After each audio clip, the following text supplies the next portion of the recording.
Hey, it's Jeremy Salem, and welcome to this case study inside Broad Targeting Formula 2.0. And I just want to kind of give you some insight into how I go about launching a campaign and some case studies of potentially how you can go about targeting as well, like what the thought process is. So, just a quick overview. The important thing inside these case studies is the concept behind them. So I don't want you to get caught up in the numbers shown or anything else because many campaigns I have are actively running, and I'm not going to show inside details of those campaigns, but the thought process behind the targeting is really the key to it all. So I want to show you kind of how I come up with my targeting strategy and what goes through my mind, because ultimately that's going to benefit you the most, not me just showing you, hey, here's a successful campaign, look how great I am. That doesn't benefit you at all. All right, so this particular campaign I want to show you is in the women's fitness niche. All right, so it's a big niche, very passionate niche.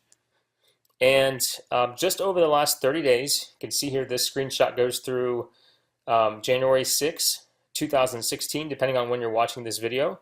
And very successful, okay? Over $166,000 in sales.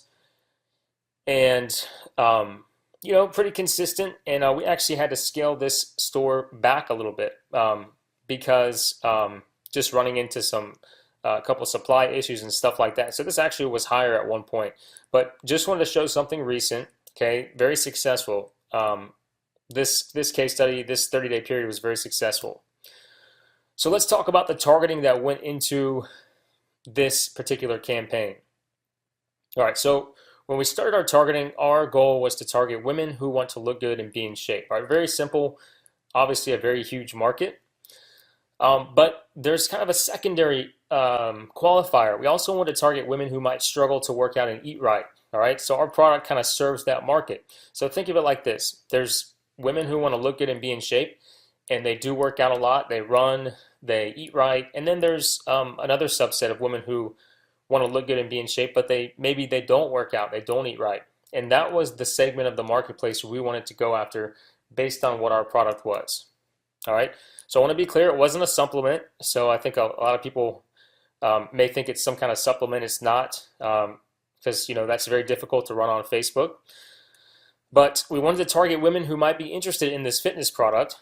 So I want to just walk you through how we went about this, or how I would do this if I was starting again, just to kind of give you the thought process. Welcome back. I'm currently on Amazon.com, and basically the video inside Broad Targeting Formula 2.0 called Brand Recognition is sort of what I'm showing you here. Now the product I'm going to show you is resistance bands, but that's not the actual product we're selling, but it's sort of in the same niche, so I want to use that as an example without showing you the exact product that's actively selling today. All right, so if I went to Amazon and I typed in resistance bands, okay, and just hit enter, all right, obviously I get a page with resistance bands, all right? And what I'm going down to is I want to look for brands that sell resistance bands, all right? So if I come down here and let's see here. So now a lot of these you won't find, like Yes for All,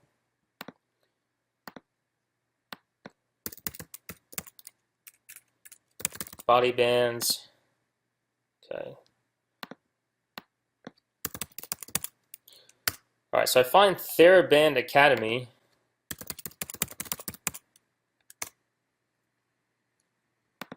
Just want to go take a look at that. All right, and it's definitely a really niche specific workout type site. So I may keep that. But if I go down to the next one, it's Body Elastics. And ironically, if I come here, Body Elastics is actually the next recommendation from Facebook. So if I were to go here, and this is definitely the highest quality resistance bands. All right, so that's a good one. And let's just go down here. Functional Fitness, Flex Active Sports.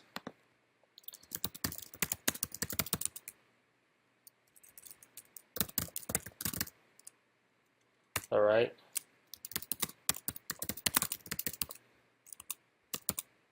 Okay, I don't see that one. Now, at this point, I'm going to start looking here, and I do see that Facebook is giving me like resistance band training.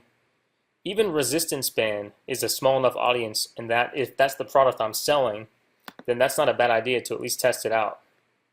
All right, then I start seeing stuff like gym training, home fitness direct, and some other stuff. If I come over here, I have an audience of 25,000. All right, very small audience, but very, very specific. I have some brands in here from Amazon, and I may also go on Google, but the main thing is I want to be targeting the brands and the actual product that I'm selling. All right, so that's the first step to get a campaign off the ground. All right, so that is using brand recognition. All right, you could also go to Google and go and grow from there. So the next question you have is, all right, once you find those, if you start selling successfully, what happens? All right, so in the recap, let's talk about that. All right, so the campaign is very profitable. I showed you the last 30 days. It's doing very well.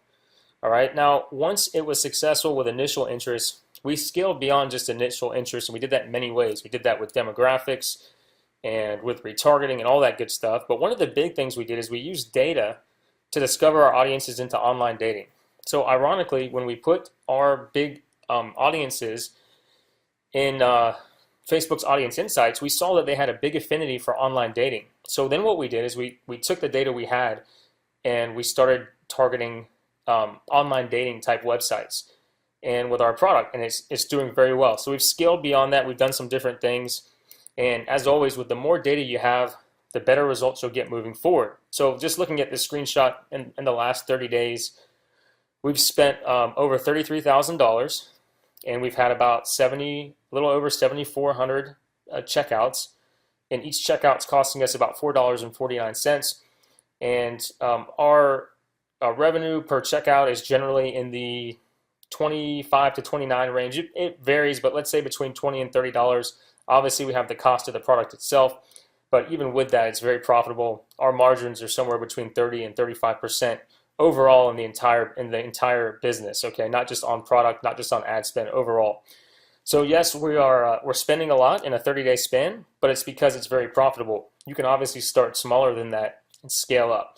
So that is a recap of a campaign we're running in the women's fitness niche, and hopefully this case study helps you see the concept and the thought process behind your own campaigns, and good luck.